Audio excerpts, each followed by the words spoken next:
আজি অসমীয়া 30 ভাদ আৰু ইংৰাজী 16 ছেপ্টেম্বৰ। নমস্কাৰ প্ৰিয় দৰ্শক, সকলোকে স্বাগতম জনাইছোঁ আৰু সুপ্ৰভাত জনাইছোঁ। এটা মহৎ বাণীৰে আৰম্ভ কৰিব ওলাইছোঁ আজিৰ দিনটোৰ গুৰুত্বপূৰ্ণ খবৰসমূহ। সেইজনেই প্ৰকৃত সাহসী যিজনে নিজৰ ব্যৰ্থতাৰ কথা অকপতে স্বীকাৰ কৰিব পাৰে আৰু সেই ব্যৰ্থতাৰ শিক্ষাৰে সফলতাৰ পথত বাট বুলিব পাৰে। আজিৰ খবৰসমূহৰ মাজত আছে নতুনকৈ অৰুণোদয় মহিলা উদ্যমিতাৰ ধন সোমোৱাৰ তাৰিখ ঘোষণাৰ পৰা জনজাতিকৰণৰ কেতিয়া কৰিব সেই তাৰিখ ঘোষণা কৰালৈকে। আজিৰ খবৰসমূহৰ মাজত আছে খকুৱা ACS বিষয়া নুপুৰ বৰাৰ ঘৰত কোটি কোটি টকা উদ্ধাৰৰ পৰা লাটমণ্ডলৰ লগত থকা অবৈধ সম্পৰ্কলৈকে। আজিৰ খবৰসমূহৰ মাজত আছে 1,70,000 কোটি টকাৰ লোন লৈ অভিৱেশ কহা হিমন্ত বিশ্ব শৰ্মাৰ পৰা পুনৰ আলফা কেডাৰৰ আত্মসমৰ্পণলৈকে। আজিৰ খবৰসমূহৰ মাজত আছে নতুন অনলাইন পে'মেণ্ট নিয়মৰ পৰা অসম, ভাৰত আৰু বিশ্বৰ প্ৰতিটো প্ৰান্তৰ খবৰলৈকে। প্ৰিয় বন্ধুসকল, ভিডিঅ'টো আৰম্ভ কৰাৰ আগতে আপোনালোকে যদি আমাৰ চেনেলটো ছাবস্ক্ৰাইব কৰি লোৱা নাই তেতিয়াহ'লে আপোনালোকক অনুৰোধ জনাম যে আপোনালোকে আমাৰ চেনেলটো ছাবস্ক্ৰাইব কৰি ল'ব, লগতে নটিফিকেশ্যন বেল আইকনটো প্ৰেছ কৰি ৰাখিব যাতে আমাৰ ভিডিঅ'ৰ আপডেটসমূহ পাই থাকে। আৰু সদৌ শেষত ভিডিঅ'টো চাই যদি ভাল পায় তেতিয়া এটা লাইক আৰু কমেণ্টত আপোনাৰ মতামত দি যাব পাৰে।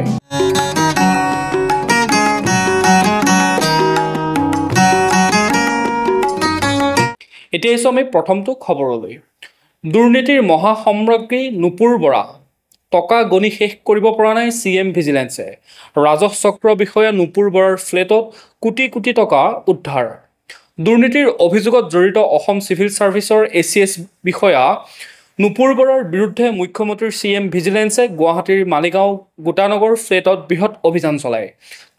কামৰূপ জিলাৰ গৰৈমাৰী ৰেভিনিউ চক্ৰৰ চক্ৰ বিষয়া হিচাপে কৰ্মৰত নুপুৰ বৰাৰ এই ফ্লেটত অভিযানকাৰী দলে গণনা কৰি শেষ কৰিব নোৱাৰা টকাৰ বান্দোলে উদ্ধাৰ কৰে, যাৰ বাবে এতিয়া CM ভিজিলেন্সে ষ্টেট বেংকৰো সহায় ল'বলৈ বাধ্য হৈছে। নুপুৰ বৰা, যি 2019 বেটছৰ ACS অফিচাৰ আছিল, নুপুৰে পূৰ্বে বৰপেটা জিলাত ৰাজহ চক্ৰ বিষয়া হিচাপে কৰ্মৰত আছিল আৰু সেই সময়তে বৃহৎ ভূমি কেলেংকাৰীত জড়িত হোৱাৰ গুৰুত্বৰ অভিযোগ উত্থাপন হৈছে এই বিষয়াগৰাকীৰ বিৰুদ্ধে। মুখ্যমন্ত্ৰী হিমন্ত বিশ্ব শৰ্মাই কয় যে গৰাইমাৰীৰ দৰে মুছলমান প্ৰধান অঞ্চলত ৰাজহ চক্ৰত ব্যাপক দুৰ্নীতি হৈছে আৰু নুপুৰ বৰাই বৰপেটাত হিন্দুৰ ভূমি সন্দেহজনক ব্যক্তিৰ নামত অবৈধভাৱে হস্তান্তৰ কৰিছিল। ইয়াৰ বাবে তেওঁক বিগত 6 মাহৰ পৰা নিৰীক্ষণত ৰখা হৈছিল আৰু তদন্তৰ পিছত এই পদক্ষেপ লোৱা হৈছে। তদন্তত এতিয়ালৈকে গম পোৱা খবৰ অনুসৰি নুপুৰ বৰাৰ ফ্লেটত নগদ ধনৰ লগতে সোণৰ অলংকাৰো উদ্ধাৰ হৈছে, যাৰ মূল্য হয়তো 2 কোটিৰো অধিক হ'ব পাৰে। উল্লেখযোগ্য যে বৰপেটাত চাকৰি কৰোঁতে নুপুৰ বৰাই নিজৰ স্বামীক বাদ দি লাটমণ্ডল সুৰজিৎ ডেকাৰ সৈতেও অবৈধ প্ৰেমৰ সম্পৰ্ক গঢ়ি তুলিছিল। এতিয়া আহিছোঁ আমি পৰৱৰ্তী খবৰটোলৈ। বিৰামহীন অবিৰত যাত্ৰা, পুনৰ 16 ছেপ্টেম্বৰত 1,500 কোটি টকাৰ ঋণ ল'ব অসম চৰকাৰে। কাৰো কথাত কোনো ভূক্ষেপ নাই মুখ্যমন্ত্ৰী হিমন্ত বিশ্ব শৰ্মাৰ। ঋণৰ ওপৰত ঋণ লোৱাত অলপো থমকি ৰোৱা নাই অসম চৰকাৰ। অসম চৰকাৰে পুনৰ 16 ছেপ্টেম্বৰত 1,500 কোটি টকাৰ ঋণ ল'বলৈ সিদ্ধান্ত গ্ৰহণ কৰিছে। ৰাজ্যৰ বিত্ত বিভাগে ৰিজাৰ্ভ বেংকৰ ওচৰত চৰকাৰী ষ্টক নিলামৰ জৰিয়তে 20 বছৰৰ বাবে এই ঋণৰ প্ৰস্তাৱ দাখিল কৰিছে।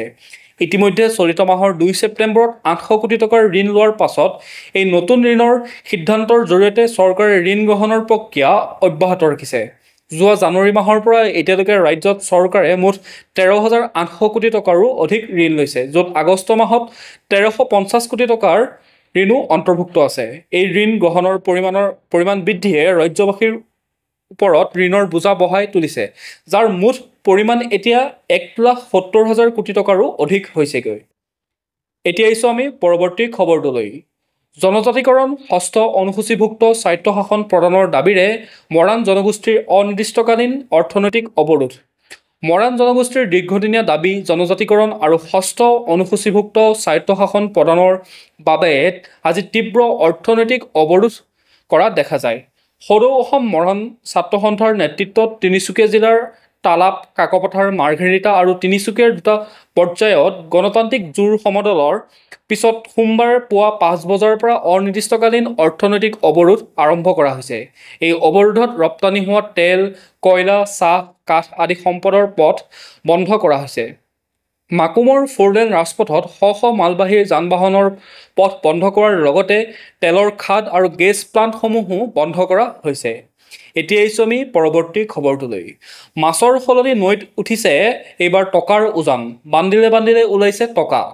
আজি নলবাৰী জিলাৰ বৰক্ষেত্ৰীৰ শিয়ালমাৰী চৰত ব্ৰহ্মপুত্ৰ নদীৰ বুকুৰ পৰা বান্দিলে বান্দিলে জাল নোট উদ্ধাৰ হোৱাৰ ফলত চৰ অঞ্চলটোত হাহাকাৰ পৰিস্থিতিৰ সৃষ্টি হোৱা দেখা যায়। দুটা শিশুৱে মাছ ধৰিবলৈ গৈ নৈৰ বুকুৱেদি পলিথিনত বন্ধা প্ৰায় 10 লক্ষ টকা 500 টকীয়া জাল নোট পায়। ঘটনাটো প্ৰত্যক্ষ কৰাৰ পিছত একাংশ স্থানীয় সচেতন লোকে খবৰ দিয়ে শিয়ালমাৰী চৰ আৰক্ষীক। ঘটনাস্থলীত ততাতৈয়াকৈ আৰক্ষীৰ লোক উপস্থিত হৈ টকাৰ বান্দিলকেইটা জব্দ কৰে। প্ৰায় 10 লক্ষাধিক টকা কোনে কিয় পলিথিনত বান্ধি ব্ৰহ্মপুত্ৰৰ বুকুত উটুৱাই দিলে তাক লৈ চৰ্চা চলি থাকোঁতে জব্দকৃত নোটসমূহ জাল নোট বুলি চিনাক্ত কৰে আৰক্ষীয়ে। এতিয়া আহিছোঁ আমি পৰৱৰ্তী খবৰটোলৈ। কৃষক মুক্তি সংগ্ৰাম সমিতিৰ সাধাৰণ সম্পাদক বিদ্যুৎ শইকীয়া আৰু ছাত্ৰ মুক্তি সংগ্ৰাম সমিতিৰ সভাপতি পিণ্টু গগৈৰ মুক্তিৰ দাবীত সংগঠনটোৰ গোলাঘাট জিলা সমিতিয়ে আজি গোলাঘাট থানা ঘেৰাও কৰে। প্ৰবল প্ৰতিবাদৰ ফলত প্ৰশাসনে সোমবাৰে বিয়লি 2জন নেতাকে মুক্তি দিয়ে। উল্লেখযোগ্য যে প্ৰধানমন্ত্ৰী নৰেন্দ্ৰ মোদী নুমলীগড়লৈ অহাৰ আগদিনাই সংগঠনটোৱে কলা পতাকা লৈ ৰাজপথত প্ৰতিবাদ সাব্যস্ত কৰিছিল। প্ৰধানমন্ত্ৰীৰ আগমুহূৰ্তত নুমলীগড় আৰক্ষীয়ে পিণ্টু গগৈক দৈগুঙৰ ঘৰৰ পৰা আটক কৰে, আনহাতে বিদ্যুৎ শইকীয়াক ঘিলাধাৰী থানাৰ আৰক্ষীয়ে ঘৰৰ পৰা গ্ৰেপ্তাৰ কৰি গোলাঘাট থানাত ৰাখিছিল। এতিয়া আহিছোঁ আমি পৰৱৰ্তী খবৰটোলৈ। বৰপেটাত লাটমণ্ডল সুৰজিৎ ডেকাৰ ঘৰ অভিযান CM ভিজিলেন্সৰ। নুপুৰ বৰাৰ ঘৰত কোটি কোটি টকা উদ্ধাৰ হোৱাৰ পাছত এইবাৰ বৰপেটাত মুখ্যমন্ত্ৰীৰ বিশেষ তদাৰকী শাখাৰ অভিযান। বাঘবৰ ৰাজহ চক্ৰৰ বিষয়া কাৰ্যালয়ৰ লাটমণ্ডল সুৰজিৎ ডেকাৰ ঘৰত অভিযান। বৰপেটা ডঙৰকুছিত থকা সুৰজিৎ ডেকাৰ অট্টালিকাত অভিযান মুখ্যমন্ত্ৰীৰ বিশেষ তদাৰকী শাখাৰ। লাটমণ্ডল সুৰজিৎ ডেকাৰ বিৰুদ্ধে আয় বহিৰ্ভূত সম্পত্তি গঢ়াৰ অভিযোগ উত্থাপন হৈছে। বৰপেটাৰ পূৰ্বৰ ৰাজহ চক্ৰ বিষয়া নুপুৰ বৰাৰ সৈতে সম্পৰ্ক গঢ়ি বৰপেটাৰ বিভিন্ন স্থানত মাটি সম্পত্তি কৰাৰ অভিযোগ সুৰজিৎ ডেকাৰ বিৰুদ্ধে। পূৰ্বে বৰপেটাৰ ৰাজহ চক্ৰ লাটমণ্ডল আছিল সুৰজিৎ ডেকা। ইপিনে বৰপেটাৰ পূৰ্বৰ ৰাজহ চক্ৰ বিষয়া নুপুৰ বৰাৰ বৰপেটাৰ ভাড়াঘৰতো অভিযান মুখ্যমন্ত্ৰীৰ বিশেষ তদাৰকী শাখাৰ। এতিয়া আহিছোঁ আমি পৰৱৰ্তী খবৰটোলৈ। বিজেপি যদি জয়ী নহয় তেতিয়াহ'লে জনজাতিকৰণ নহয়, নাপায় অৰুণোদয় টকা, কিয় ক'লে মুখ্যমন্ত্ৰীয়ে। বিজেপি জয়ী নহ'লে জনজাতিকৰণ কেনেকৈ হ'ব? দিল্লীত আছে মোদী চৰকাৰ, যদি মোদীয়ে নাহে জনজাতিকৰণ কেনেকৈ হ'ব? এই মন্তব্য মুখ্যমন্ত্ৰী ডক্টৰ হিমন্ত বিশ্ব শৰ্মাৰ। আজি কোকৰাঝাৰৰ দক্ষিণ আফলা গাঁও খেলপথাৰত BTCৰ বনৰগাঁও সমষ্টিৰ বিজেপিৰ প্ৰাৰ্থী ৰাজীৱ ব্ৰহ্ম আৰু দুধমা সমষ্টিৰ মনোৰঞ্জন ব্ৰহ্মৰ হৈ প্ৰচাৰ চলোৱা নিৰ্বাচনী প্ৰচাৰৰ অভিযানতে এইদৰে মন্তব্য কৰে মুখ্যমন্ত্ৰীজনে। মুখ্যমন্ত্ৰীগৰাকীয়ে পুনৰ কয় যে বিভিন্ন ৰাজনৈতিক দলসমূহক কটাক্ষ কৰি তেওঁলোকৰ পৰা এদিনহে মাছে মঙহে খাব পাৰিব, কিন্তু বিজেপিক ভোট দিলে বা বিজেপিক বিজয়ী কৰিলে নমৰালৈকে আপোনালোকে অৰুণোদয় টকা পাই থাকিব। আনহাতে ছেপ্টেম্বৰ 25 তাৰিখৰ পৰা ৰাজ্যত হিতাধিকাৰীসকলে পাব অৰুণোদয় 3.0ৰ ধন। মুখ্যমন্ত্ৰীয়ে পুনৰ কয় যে নৱেম্বৰ মাহৰ পৰা মেট্ৰিক পৰীক্ষাৰ্থীলৈ প্ৰতিমাহে 300 টকাৰ সাহায্য আৰু আত্মসহায়ক গোটৰ মহিলালৈ নৱেম্বৰৰ পৰা 10,000 টকাৰ সাহায্য প্ৰদান কৰাৰ লগতে অহা নৱেম্বৰত নতুনকৈ পুলিচৰ চাকৰিৰ বাবে বিজ্ঞাপনো দিয়া হ'ব। এতিয়া আহিছোঁ পৰৱৰ্তী খবৰটোলৈ। পুনৰ নাগালেণ্ডত 2 আলফা কেডাৰ চিন্ময় অনুপমৰ আত্মসমৰ্পণ। আলফা স্বাধীনৰ কেডাৰৰ আত্মসমৰ্পণৰ ধাৰা অব্যাহত। আজি অলপ দিনৰ আগতে এজন শীৰ্ষ কেডাৰৰ আত্মসমৰ্পণৰ পিছতে পুনৰ আলফা স্বাধীনৰ 2 কেডাৰৰ আত্মসমৰ্পণ। অনুপম অসম আৰু চিন্ময় অসমে নামৰ এই 2জন কেডাৰে আত্মসমৰ্পণ কৰে নাগালেণ্ড আৰক্ষীৰ ওচৰত। উল্লেখযোগ্য যে চিন্ময় অসমৰ ঘৰ হৈছে পানীতোলাত আৰু অনুপম অসমৰ ঘৰ হৈছে শদিয়াত। আত্মসমৰ্পণ কৰা আলফা সদস্য দুজনক নিজৰ জিম্মাত ল'বৰ বাবে নাগালেণ্ডলৈ ৰাওনা হৈছে অসম আৰক্ষীৰ বিশেষ দল। এতিয়া আহিছোঁ আমি পৰৱৰ্তী খবৰটোলৈ। সৰ্বভাৰতীয় চিকিৎসক সংস্থাৰ শিক্ষক পৰিষদৰ সদস্য নিৰ্বাচিত ডাক্তৰ প্ৰশান্ত দিহিঙীয়া।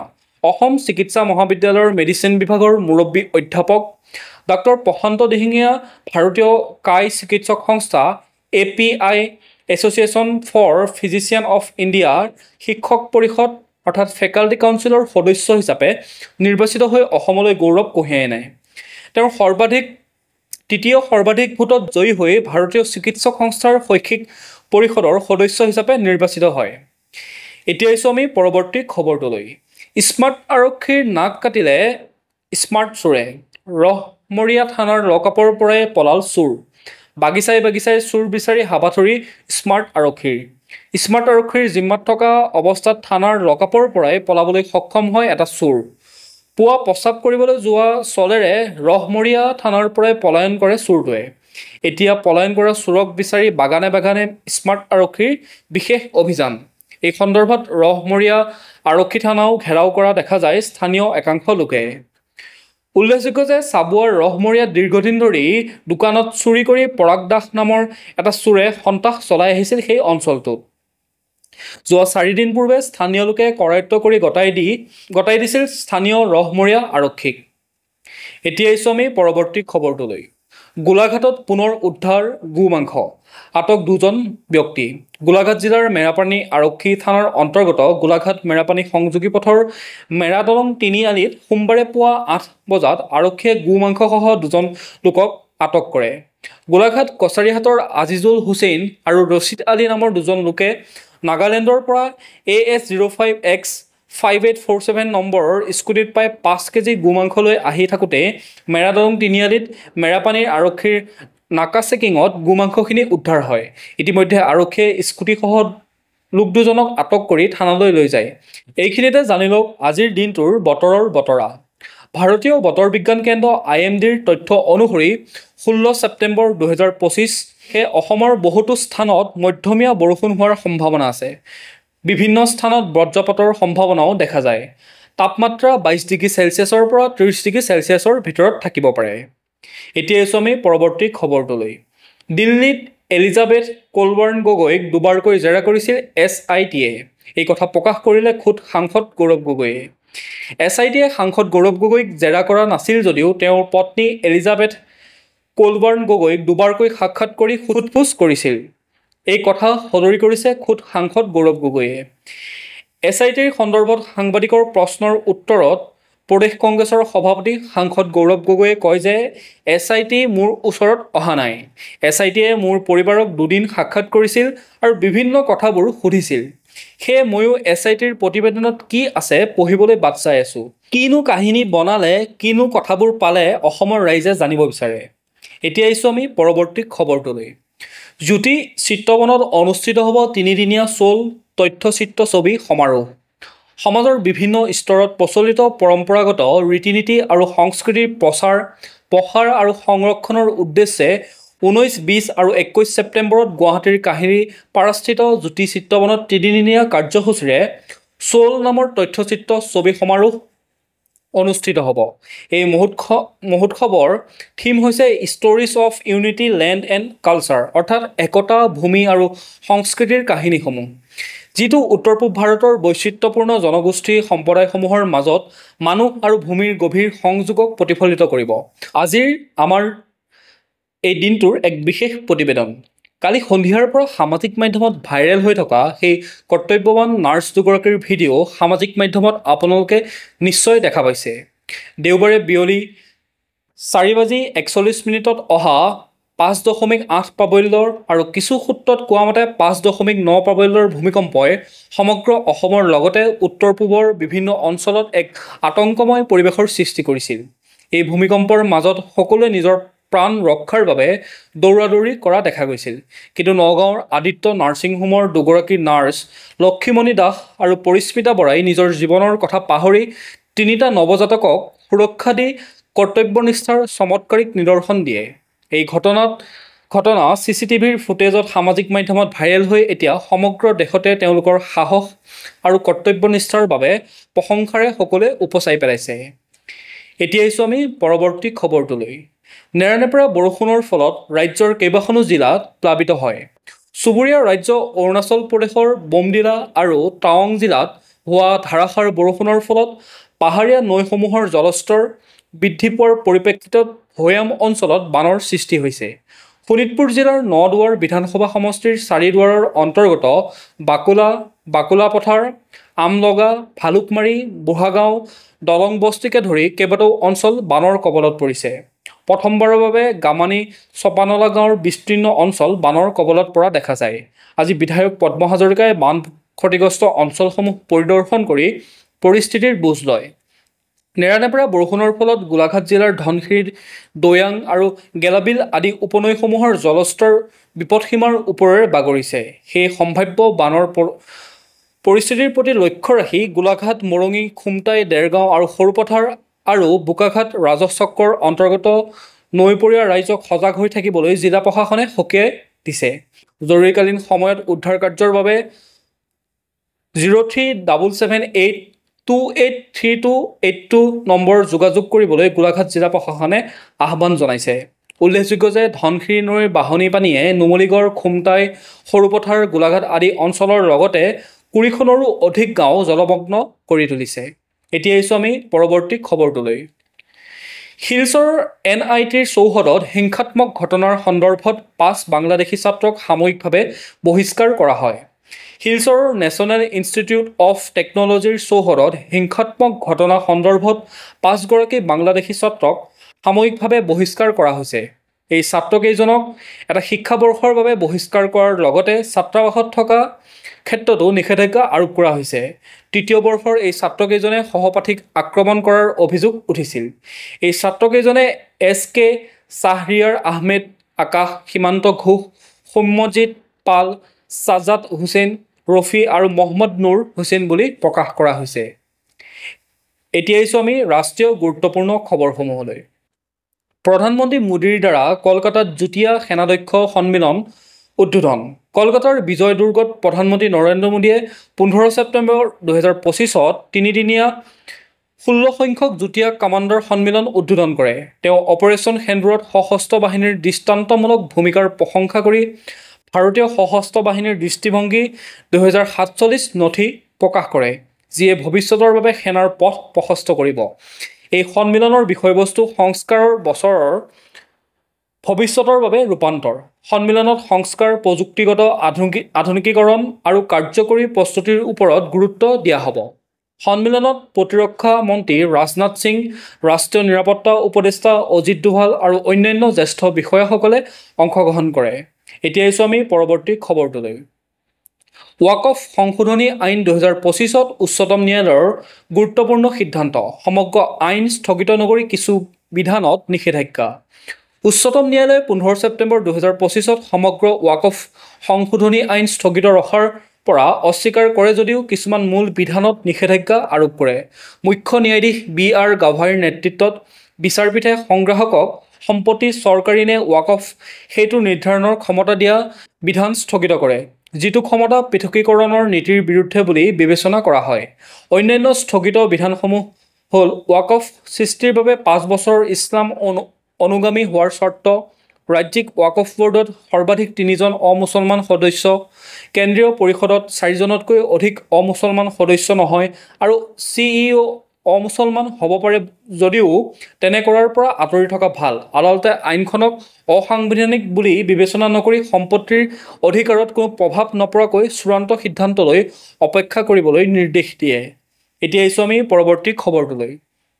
পবিত্ৰ মাৰ্ঘেৰিটাৰ হংকং আৰু মাকাওত ভাৰতীয় সম্প্ৰদায়ৰ সৈতে মত বিনিময়। বৈদেশিক পৰিক্ৰমা মন্ত্ৰালয়ৰ কেন্দ্ৰীয় ৰাজ্যিক মন্ত্ৰী পবিত্ৰ মাৰ্ঘেৰিটাই 14 ছেপ্টেম্বৰত হংকং আৰু মাকাওৰ ভাৰতীয় সম্প্ৰদায়ৰ সৈতে মত বিনিময় কৰে। তেওঁলোকৰ জনসাধাৰণৰ মাজত সম্পৰ্ক আৰু ভাৰত SAR সম্পৰ্ক শক্তিশালী কৰাৰ অমূল্য অৱদানৰ বাবে প্ৰশংসা কৰে।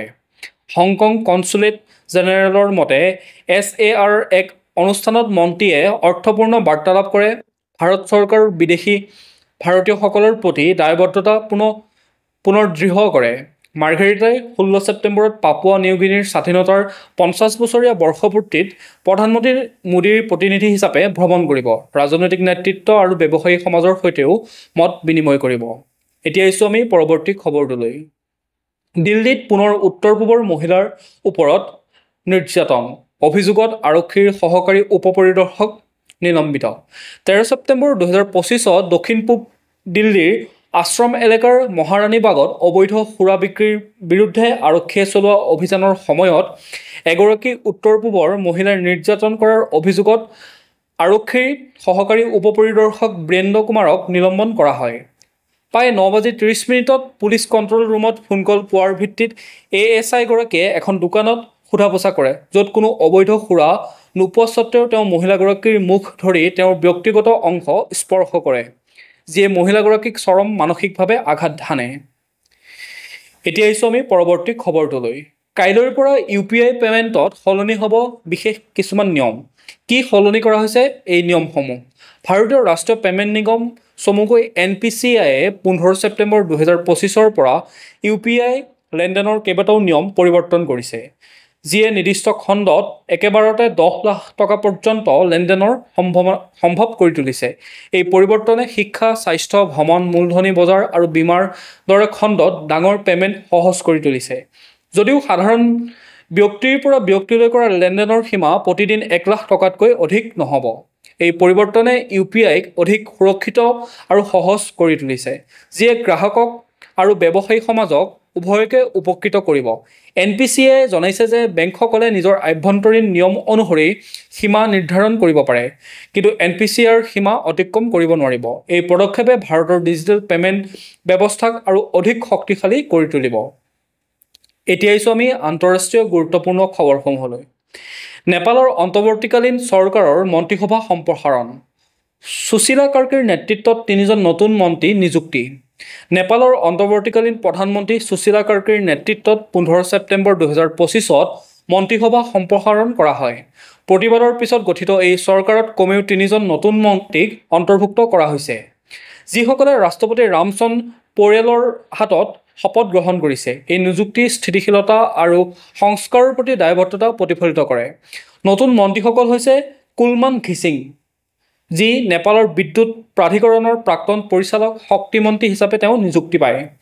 ওম প্ৰকাশ আৰিয়াল, যি ছুপ্ৰিম কোৰ্টৰ আইনজীৱী আৰু কাৰ্কিৰ ঘনিষ্ঠ সহযোগী আছিল, তেওঁ গৃহ, আইন, ন্যায় আৰু সংসদীয় বিষয়ৰ মন্ত্ৰী হিচাপে নিযুক্তি পায়। ৰামেশ্বৰ খালান, প্ৰাক্তন বিত্ত সচিব আৰু অৰ্থনীতিবিদ, বিত্তমন্ত্ৰী হিচাপে তেওঁ দায়িত্বভাৰ গ্ৰহণ কৰিছে। এতিয়া আহিছোঁ আমি পৰৱৰ্তী খবৰটোলৈ। দিল্লী ৱাশ্বিংটনৰ প্ৰতিৰক্ষা চুক্তি সম্পন্ন। অতিৰিক্ত 6খন P-8I বিমান ক্ৰয় কৰিব ভাৰতে। মাৰ্কিন ৰাষ্ট্ৰপতি ডনাল্ড ট্ৰাম্পৰ শুল্ক বোমাৰ জোকাৰণিত ভাৰত আৰু আমেৰিকাৰ মাজত বাণিজ্যিক সম্পৰ্ক প্ৰভাৱ পৰিলেও প্ৰতিৰক্ষা খণ্ডত বিপৰীত ছবিহে পৰিলক্ষিত হৈছে। একাধিক সৰ্বভাৰতীয় সংবাদ মাধ্যমে সদৰি কৰা মতে, ভাৰতে আমেৰিকাৰ পৰা অতিৰিক্ত 6খন বিধ্বংসী P-8I বিমান ক্ৰয়ৰ পৰিকল্পনা কৰিছে। এই সন্দৰ্ভত আলোচনাও ইতিমধ্যে প্ৰায় চূড়ান্ত হৈছে। P-8I বিমানখনে জলপথত চোৰাংচোৱাগিৰি কৰাই নহয়, সাগৰৰ গভীৰতাত শত্ৰুৰ জাহাজ মুহূৰ্ততে ধ্বংস কৰাৰো ক্ষমতা আছে এই বিমানখনৰ। এক কথাত সমুদ্ৰৰ গভীৰতাটো নিস্তাৰ নাপাব শত্ৰুৱে। এতিয়া আহিছোঁ আমি পৰৱৰ্তী খবৰটোলৈ। এছিয়া কাপ ক্ৰিকেট প্ৰতিযোগিতাত পাকিস্তানক 7 উইকেটত পৰাস্ত ভাৰতৰ। এছিয়া কাপ ক্ৰিকেট প্ৰতিযোগিতাত ডুবাই আন্তঃৰাষ্ট্ৰীয় ক্ৰিকেট ষ্টেডিয়ামত কালি নিশা অনুষ্ঠিত গ্ৰুপ এৰ এখন খেলত ভাৰতে পাকিস্তানক 7 উইকেটত পৰাস্ত কৰে। ভাৰতে 128 ৰানৰ লক্ষ্যৰে খেল আৰম্ভ কৰি 15 অভাৰ 5টা বলত 3টা উইকেট হেৰুৱাই 131 ৰান কৰে। অপেনাৰ অভিষেক শৰ্মাই 13টা বলত 31 ৰান কৰাৰ লগতে অধিনায়ক সূৰ্যকুমাৰ যাদৱে 47 ৰান কৰি আউট নোহোৱালৈকে থাকে। ইয়াৰ পূৰ্বে পাকিস্তানে টছত জিকি প্ৰথমে বেট ধৰাৰ সিদ্ধান্ত লয় আৰু নিৰ্ধাৰিত 20 অভাৰত আটাইকেইটা উইকেট হেৰুৱাই 127 ৰান সংগ্ৰহ কৰিছিল। এতিয়া আহিছোঁ আমি পৰৱৰ্তী খবৰটোলৈ। আমেৰিকাত ভাৰতীয় মূলৰ নাগৰিকক হত্যা, উদ্বিগ্ন ৰাষ্ট্ৰপতি ট্ৰাম্প। আমেৰিকাত ভাৰতীয় মূলৰ এগৰাকী মোটেল মেনেজাৰক নৃশংসভাৱে হত্যাক লৈ তীব্ৰ চাঞ্চল্য অব্যাহত আছে। বিষয়টোক লৈ ভাৰতত বিৰূপ প্ৰতিক্ৰিয়া দেখা গৈছে। আমেৰিকা প্ৰশাসনক বহুতে সমালোচনা কৰাও দেখা যায়। তেনে সময়তে আমেৰিকাৰ ৰাষ্ট্ৰপতি ডনাল্ড ট্ৰাম্পে বিষয়টোক লৈ মুখ খুলিছে। এই ঘটনাৰ অভিযুক্তৰ বিৰুদ্ধে কঠোৰ ব্যৱস্থা গ্ৰহণৰ আশ্বাস দিছে ট্ৰাম্পে।